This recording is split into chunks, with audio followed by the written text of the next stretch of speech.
Hoy en la iglesia celebramos a los apóstoles San Felipe y Santiago. San Felipe era originario de Betsaida de Galilea. San Juan habla de él varias veces en el Evangelio. Narra que el Señor Jesús llamó a Felipe al día siguiente de las vocaciones de San Pedro y San Andrés. De los Evangelios se deduce que el santo respondió al llamado del Señor. Escritores de la iglesia primitiva y Eusebio, historiador de la iglesia, afirman que San Felipe predicó el Evangelio en Frigia y murió en Hierápolis. Papías, obispo de este lugar, supo por las hijas del apóstol que a Felipe se le atribuía el milagro de la resurrección de un muerto. A Santiago se le llama el menor para diferenciarlo del otro apóstol, Santiago el mayor, que fue martirizado poco después de la muerte de Cristo. El Evangelio dice que era de Caná de Galilea, que su padre se llamaba Alfeo y que era familiar de nuestro Señor. Es llamado el hermano de Jesús, no porque fuera hijo de la Virgen María, la cual no tuvo sino un solo hijo, nuestro Señor Jesucristo, sino porque en la Biblia se le llaman hermanos a los que provienen de un mismo abuelo, a los primos, tíos y sobrinos, y probablemente Santiago era primo de Jesús, hijo de alguna hermana de la Santísima Virgen. En la Sagrada Biblia se lee que Abraham llamaba hermano a Lot, pero Lot era sobrino de Abraham.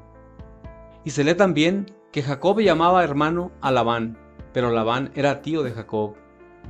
Así que el decir que alguno era hermano de Jesús no significa que María tuvo más hijos, sino que estos llamados hermanos eran simplemente familiares, primos, etc.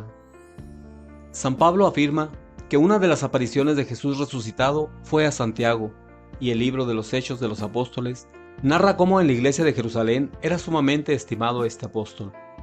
Lo llamaban el apóstol de Jerusalén. San Pablo cuenta que él, la primera vez que subió a Jerusalén después de su conversión, fue a visitar a San Pedro y no vio a ninguno de los otros apóstoles, sino solamente a Santiago. Cuando San Pedro fue liberado por un ángel de la prisión, corrió hacia la casa donde se hospedaban los discípulos y les dejó el encargo de comunicar a Santiago y a los demás que había sido liberado y que se iba a otra ciudad. Y el libro santo refiere que la última vez que San Pablo fue a Jerusalén, se dirigió antes que todo a visitar a Santiago, y allí en casa de él se reunieron todos los jefes de la iglesia de Jerusalén. San Pablo, en la carta que escribió a los Gálatas, afirma: Santiago es, junto con Juan y Pedro, una de las columnas principales de la iglesia. Por todo esto se deduce que era muy venerado entre los cristianos.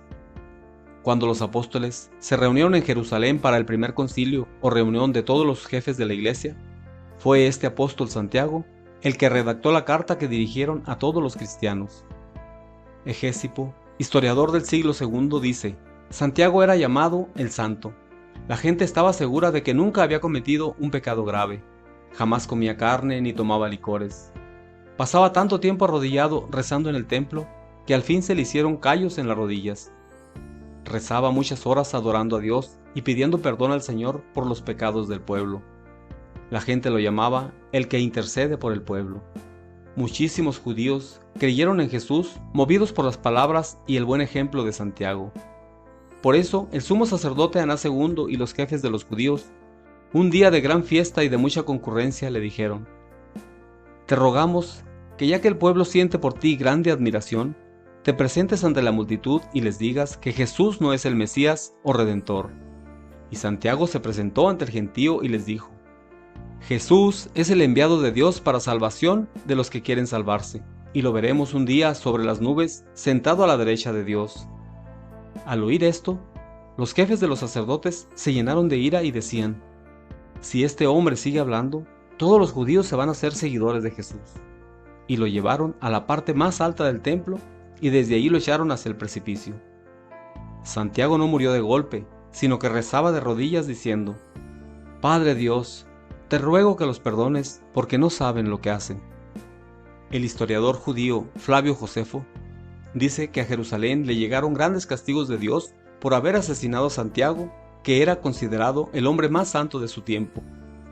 Este apóstol redactó uno de los escritos más agradables y provechosos de la Santa Biblia, la que se llama Carta de Santiago. Es un mensaje hermoso y sumamente práctico.